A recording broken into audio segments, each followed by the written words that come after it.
Ahí te paso, Carlos, cosa es que allí en la zona los vecinos de Yutí están haciendo un reclamo con respuesta a este trazado del puente.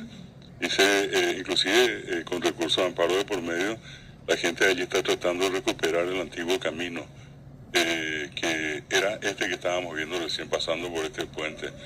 Así que prácticamente quedó una gran parte de la comunidad más o menos encerrada y por allí hay un pedido. Y dice que inclusive ya intervino allí la jueza de allí en la zona de Yutí. Fue a ver, dice en la foto, dice con la amparista, en este caso la funcionaria judicial, por la reapertura de la ruta, de la ex ruta 8 Blas Garay. En Guajó, Yutí, ya flamea la bandera que alguna vez el mayor Bullo izara sobre el campo de Tuyú. Bueno, esta es una, relacionando nomás con esto. Porque...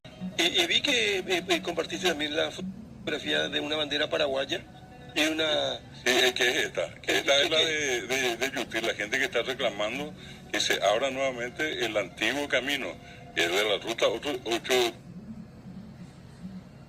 Inclusive están allí de por medio dialogando con las autoridades, son vecinos que creen que el camino es fundamental para que ellos puedan Ese es el puente que estábamos mostrando, previamente, sí, en esa zona. De Pirapó hacia Yutí.